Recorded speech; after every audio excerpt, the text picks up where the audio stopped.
هزار صحابه دیگه بود دوباره نگو بخیزیم بخونیم. حتی حدیث داریم امیر بسیار احتیاط کن که روز جمعه میرین مهنتاتون برباد نشود. ملایمون خطبه خوانده ما گپ میزنیم. پیامبر صلی الله علیه و سلم میفرماید که وقتی ملایمون خطبه میخونه مثلا برادرمون گپ میزنه ما یکم میگم گپ نزن خب که نمازی ما درست نمیشه ای بر وقت درست دیگه نیست.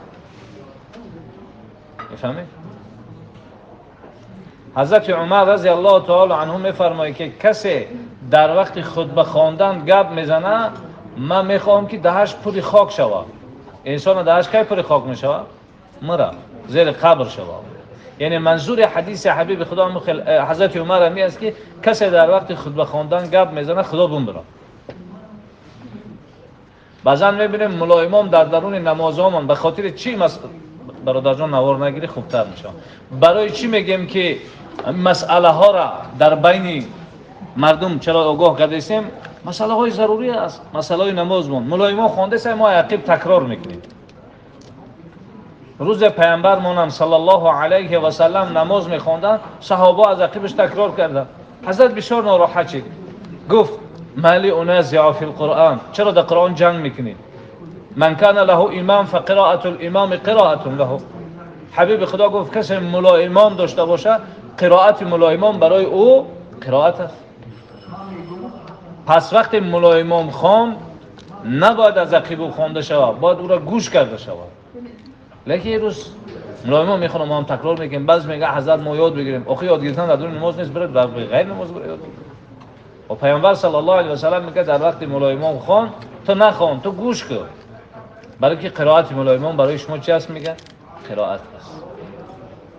مذهب ابو حنیفه رحمت الله علیه، مذهب امام شافعی رحمت الله علیه، مذهب امام مالک رحمت الله علیه، مذهب امام احمد رحمت الله علیه اونا همش از آیات و حدیث استدلال کردن. اگر همون بزرگوارا همین مسئله ها را برای ما و شما آشکارا نمیکردن از کجا میفهمیدیم مسئله های دینی مون؟ از کجا میفهمیدیم؟ در کجایی که آیات و در کجایی که حدیث روشن است ما هم به سوی همون قرآن و حدیث میریم. لیکن در جایی که آیات روشن نباشه آیات که روشن است لیکن عقل ما نمیگیره حدیث عقل ما نمیگیره کجا برید؟ اگر همین بزرگا همین مسئله ها را بیان نمیکردن کجا میرفتید؟ همین خاطر بسیار احتیاط کنیم. بسیار احتیاط که ما امت همون کسی هستیم که افتخار او را نه فقط انسان حتی ملائک نه فقط ملائکه جن همه افتخار دارن به این پیغمبر. و این پیغمبر هم آرزو کرد به شما و به ما و شما آرزو کرد بیا کاری کنیم که پیغمبرمون صلی الله علیه و سلم از آرزوی کردگیش پشیمان نشود. پیامبرمون صلی الله علیه و سلم طایفه صحابه آمدن و قیل لرسول الله صلی الله علیه و سلم ای مسلمون و فی حدیث آخر ای مسلمین افضل فقال النبی علیه الصلاة والسلام المسلم من سلم المسلمون من لسان و یده. یکی از طایفه های صحابه های حبیب خدا آمدن مسلمان همش که خوب است لیکن یک طایفه آمدن گفتن حضرت جان بهترین مسلمان ها کی هستند؟ مسلمان ها همه خوبه لیکن بهترین طایفه مسلمان ها کی هستند؟ حضرت فرمودند بهترین مسلمان همون کسی است که دیگه مسلمان ها را از زبان و دستش سلامت بمونه. یعنی تحقیر نکنه، حقارت نکنه، غیبت نکنه، سخنچینی نکنه و با دستش ظلم نکنه، دزدی نکنه. بهترین مسلمان پیامبرمون صلی الله علیه و سلم همی است. حالا میریم بهترین لباس هم میپرسیم مال ترکیه است یا غیر ترکیه. با چند کس دیگر میریم که کدام بروکه با کدام چی بپوشیم موافق میکنه یا نمیکنه. میکنیم یا نمیکنیم یا فقط ما میکنیم؟ میکنیم ها. یک بار یگان کس پرسیدیم ما از کجا بدونیم که این اسلام ما اصلی است یا غیر اصلی؟ یک بار گفتیم ما چیکار کنیم که همین اسلام ما را میزیبه یا نمیزیبه؟ یک بار گفتیم که همین اسلام با ما موافقت میکنه یا نمیکنه یا ما با اسلام موافقت میکنیم یا نمیکنیم؟ صحابه پیامبر صلی الله علیه و سلم حضرت سوال میکردن که حضرت جان ما از کجا بدانیم که ما اسلامون بهترین اسلام است؟ ما از کجا بدانیم که بهترین مسلمان شدگی؟ پیامبر صلی الله علیه و سلم فرمودن همون زمانی که برادر آمد با چهره کشاد نگاهش کردی بهترین مسلمان. اما متاسفانه امروز در صف نمیخوایم در برمون یکم کس بیای بیسته. حالا برین نماز یا طرف بیسته. قرآن عظیم الشان میفرماید بسم الله الرحمن الرحیم ان الصلاة تنهى عن الفحشاء والمنکر، یعنی بیشک نماز شما را از کارهای بد منع میکنه. خدا دروغ نمیگه نه؟ هممون ایمان داریم که خدا دروغ نمیگه. انسان نمازخوان باید دروغ نگه، غیبت نکنه، سخنچینی نکنه. لیکن هممون نماز میخونیم همین کارا میکنیم. پس این آیت چه خیلی بفهمیم. خدا میگه آدم نمازخوان این کارا نمیکنه ما کدیسیم. پیامبر صلی الله علیه و سلم میفرماید که هر انسان نماز و شایکاری بدش منعش نکرد فلا صلات له، نمازش قبول نشده است. اون نماز قبول شده که خواه نخواه صاحبش از کاری بد منع. پیامبر صلی الله علیه و سلم گفتن هر نماز را خواندین همون نماز همین خیلی نماز بدونن که آخران نمازتونه با خدا خداحافظی داره. پیامبر صلی الله علیه و سلم یک کس دیدن تیز نماز خواندیسته. حضرت گفتن تلک صلات المنافق، این نماز منافق است، از مسلمان نیست. لو مات، اگر با همین خیلی نماز خوانیش از دنیا بگذره برخلاف دین ما گذشته است. ما و شما میدونیم که در قانون اسلام اگر دزدی کنی دست باید ببره. پیامبر صلی الله علیه و سلم فرمودن ای همه دزد کلان ما بگم کی است؟ گفتن کی است؟ گفت کسی ای نمازش دزدی میکنه، از رکوعش میدزه، از سجدهش میدزه. پیامبر صلی الله علیه و سلم داخل مسجد چید یک از در نماز با ریشش بازی داره. گفت ای خدا نمیترسه، اگر ای خدا میترسید با ریشش بازی نمیکرد. پیامبر صلی الله علیه و سلم فرمودن من توضأ فاحسن الوضوء، هر کسی طهارت کرد و بهترین طهارت کرد و 2 رکعت نماز خواند و بهترین نماز را انجام داد، انمون طهارت و انمون 2 رکعت نماز سبب کفاره خطایاش میشه. عایشه مادرمون رضی الله تعالی عنها او عنهما میفرماید حضرت میگه اینقدر با آرامی نماز میخوان، اینقدر طولانی میخوان، حتی میگه روز دیدم که از بسیار راست ایستادن ورم پاچه از بوجیلک هم بالا شید. آمد گفت حضرت جان آخر شما پیغمبران خدا گناه متقدمین و پیشکی و آخرتان برداشتگی است، یعنی از شما خطا نمیشود و شما بخشیده شده این، چرا خطای قدر تکلیف میتین؟ گفت آیا من بنده شکرگزار نباشم که خدا مرا خیر کرده است؟ پیامبر صلی الله علیه و سلم فرمودند هر کسی نماز خوب انجام داد و نماز نور میشه و به سوی آسمان میروه و تا روز قیامت در حق صاحبش دعا میکنه خدایا صاحب مرا نگهبان باش چگونه صاحب من حق و حقوق مرا رعایت کرد.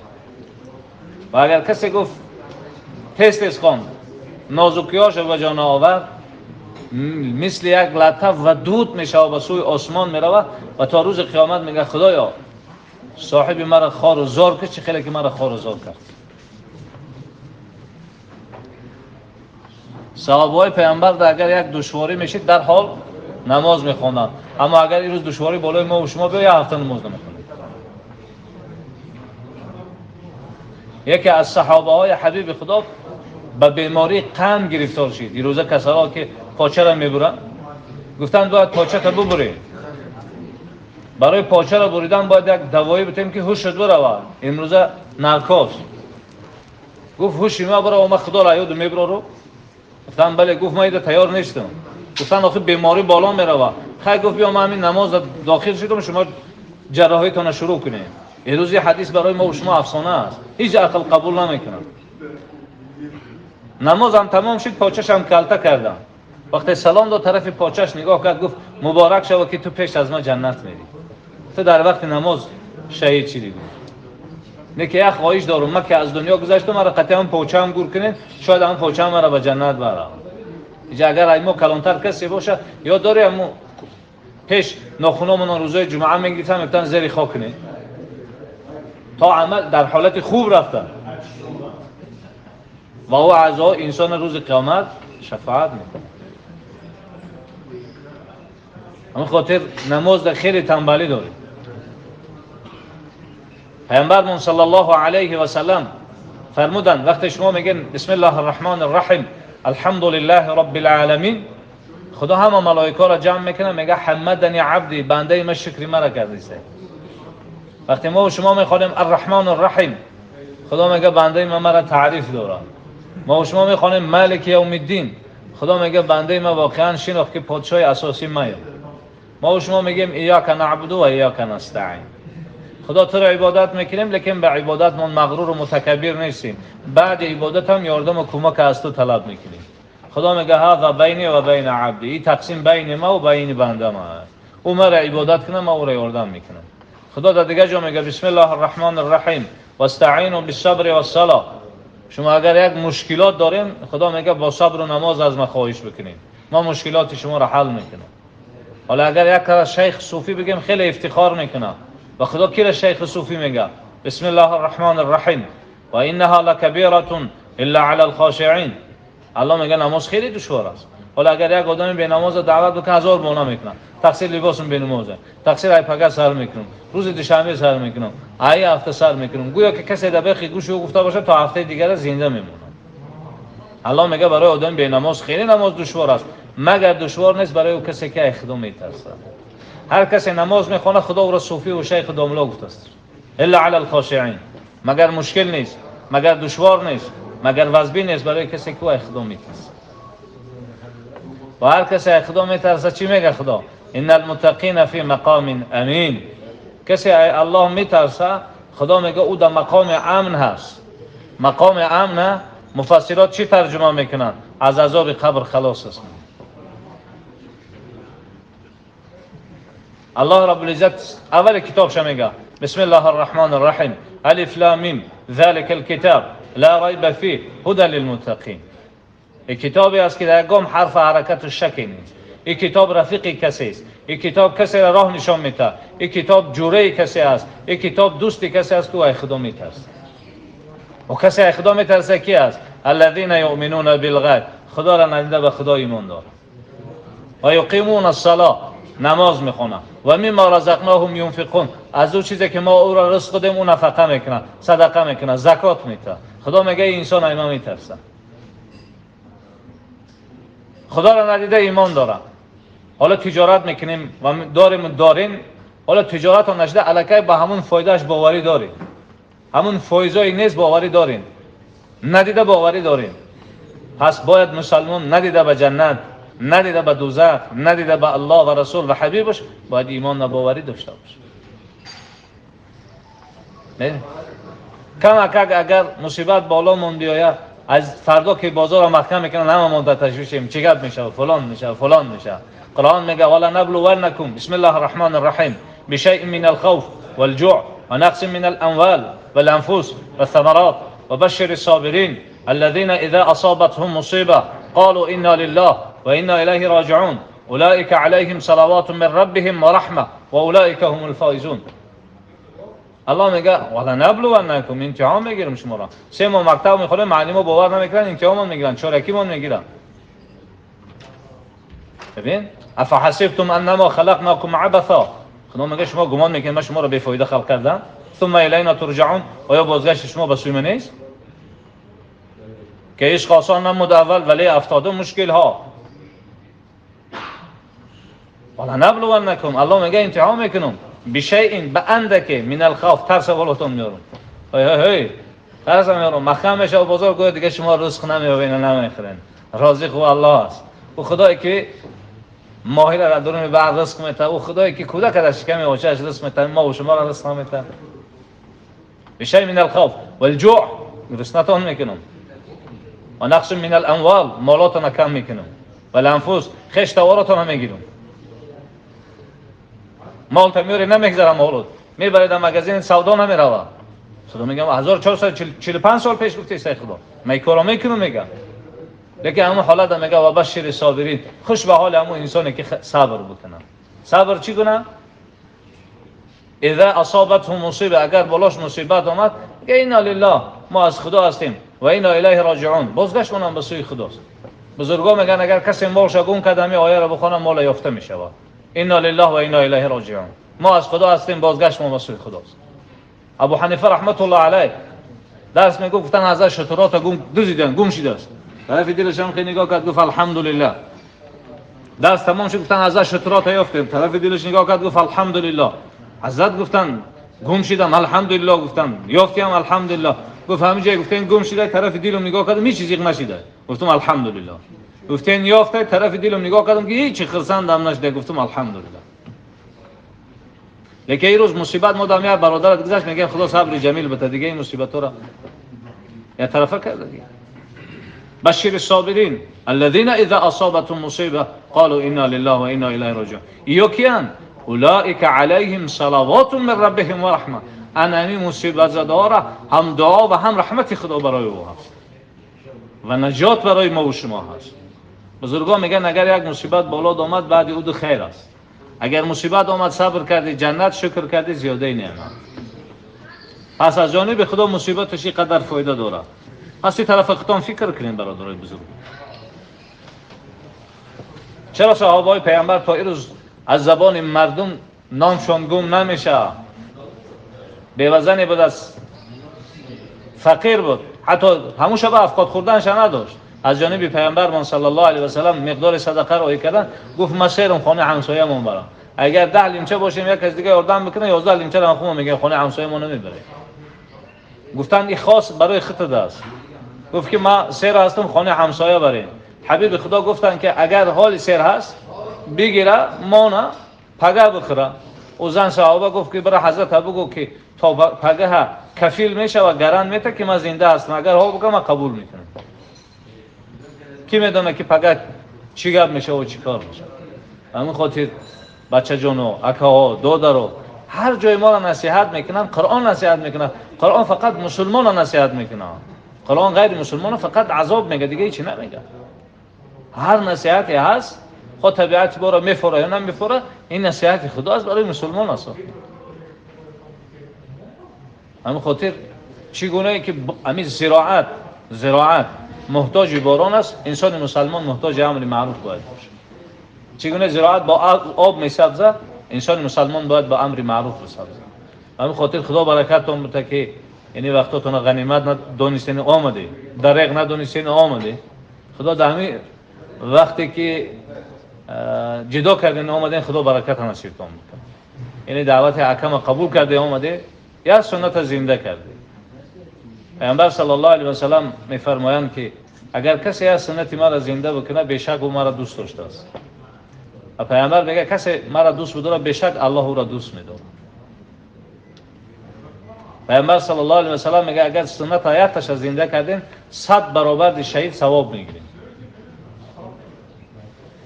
پیامبر صلی الله علیه و سلم میگه کسی مرا اطاعت کرد الله را اطاعت کرده است، کسی مرا اطاعت نکرد خدا را اطاعت نکرده است. در محفل هم دنیایی غذا گرفتیم و هم معنوی اخروی غذا گرفتیم. چگونه جسم محتاج طعام است، روح هم محتاج است. روح انسان محتاج به ترجمه قرآن و حدیث است. خدا برکتون بده. یعنی بابی حاجی عبدالله را خدا مادر مرحومه شه و پدرشون رحمت و مغفرت کرده باشه و از جمله کسی برادرایی که پدر و مادر از دست داده باشن، اگر تا این روز در سوال و جواب گرفتار باشن خدا آسان کنه. خدا قبراشون باغ از باغ‌های جنت کنه و برادرشون بیمار است، خدا شفای کامل عاجل نصیب کنه. خدا شفای کامل عاجل نصیبش کنه. خدا شفای کامل عاجل نصیبش بکنه. خدا این برادر این افقاتا را مهیا کرده است برای برادرها. خدا در این قدر صرف کردنش انواع برکت در خاندانش نصیب بگردونه. فرزندکاش قاری قرآن عالم با عمل بگردونه. سبب زیبایی زندگانی این دنیاش و سبب افتقار روز قیامتش نصیب بکنه. خدای که 8 روز 10 روزه مردم تشویشن، این مردم های صبر جمیل و کامل نصیب بکنه. خدا مسلمانان را پریشان نکنه، خار و زارشان نکنه. خدایا چگونه مرچه زمان حضرت سلیمان دعا کرد که ما را فراموش نکن، خدا ما هم دعا میکنیم ما را فراموش نکن. خدا ما شکر ترا میکنیم که در اینجا ما را اجازت میدین نام ترا میگیریم. الحمدلله رب العالمین. پروردگار همون راهی که در نزد خودت حبیب حق است توفیق همون راه را برای ما نصیب بگردان و در اینجا فکر میکنیم بابی حاجی عبدالله نبا داملا و قاری بچه‌ها را فرود کرد اگر خواهش باشه اگم آیت قرآن میخونن یا اگم نعت میخونن، اگر فکر میکنیم که محفل نمیگونم محفل از